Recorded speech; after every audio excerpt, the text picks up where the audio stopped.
رب العزت نے خیر کے دروازے کھول دیتا ہے، گرمی کا موسم آتا ہے، اللہ کسی کو نیکی کی توفیق دے دے، کسی کو پانی پلانے کی توفیق دے دے، کسی پیاسے کی پیاس بجھانے کی توفیق دے دے، کسی جگہ کنواں کھدوانے کی توفیق دے دے، کسی جگہ پانی جاری کرنے کی توفیق دے دے، یہ کتنی بڑی نعمت ہے، کتنے بڑے فضائل ہیں۔ اللہ کے نبی علیہ الصلوۃ والسلام اتنے فضائل اس کے ذکر فرمائے۔ ایک فاحشہ عورت آپ کے سامنے واقعہ پتہ ہے آپ کو، ایک کتے کو پانی پلانے کی وجہ سے اللہ رب العزت نے بخشش فرمائی۔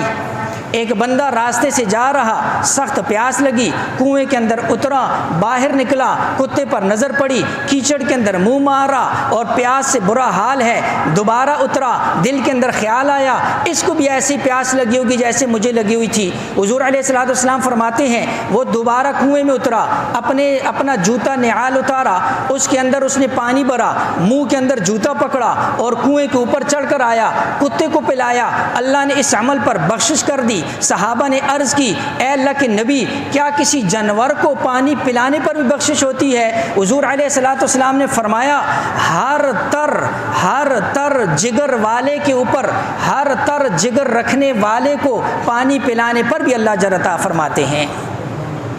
اس میں انسان اور جانور کی کوئی وہ نہیں ہے، تفریق نہیں ہے، مسلمان اور کافر کی بھی کوئی تفریق نہیں ہے۔ اللہ نے ہر ایک کے اوپر فضائل رکھے ہوئے ہیں۔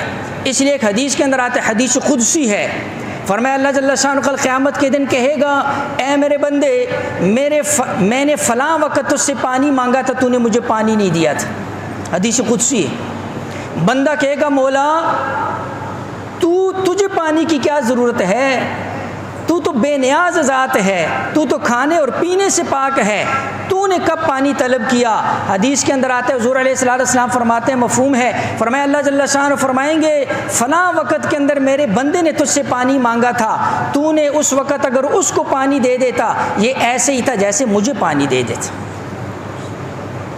لہٰذا پیاسے کو پانی پلانا اور پیاسے کی پیاس دور کرنا بہترین چیز ہے۔ اور اسی طرح ایک صحابی نے پوچھا ایو صدقۃ اعجب الیک، اے اللہ کے نبی کون سا صدقہ ایسے ہے جو آپ کو سب سے زیادہ پسند ہے؟ صحیح بخاری کی روایت ہے، ابو داؤد کی روایت ہے، حضور علیہ الصلوۃ والسلام نے فرمایا الماء، پانی کا صدقہ بہترین صدقہ ہے۔ ایک صحابی آتے ہیں حضرت سعد بن عبادہ رضی اللہ تعالیٰ عنہ، حضور علیہ الصلوۃ والسلام کے سامنے فرماتے ہیں ان امی ماتت، فرمایا فاتصدق عنہا، میری والدہ فوت ہو گئی ہیں، کیا میں ان کی طرف سے صدقہ کر سکتا ہوں؟ حضور علیہ الصلوۃ والسلام نے فرمایا ہاں صدقہ کر سکتے ہو۔ پھر ان صحابی نے عرض کیا فأی صدقۃ افضل، سب سے بہترین صدقہ مجھے بتائیں، میں اپنی والدہ کی طرف سے کرنا چاہتا ہوں۔ حضور علیہ الصلوۃ والسلام نے فرمایا سقی الماء، لوگوں کو پانی پلاؤ۔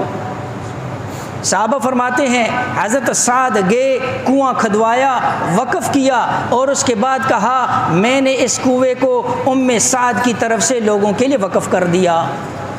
اس لیے اپنے فوت شدگان کے لیے بہترین صدقہ جاریہ، کسی جگہ پانی کی کمی، پانی کی قلت، وہاں پر جو ہے نا جی اس صدقے پر عمل کیا جائے۔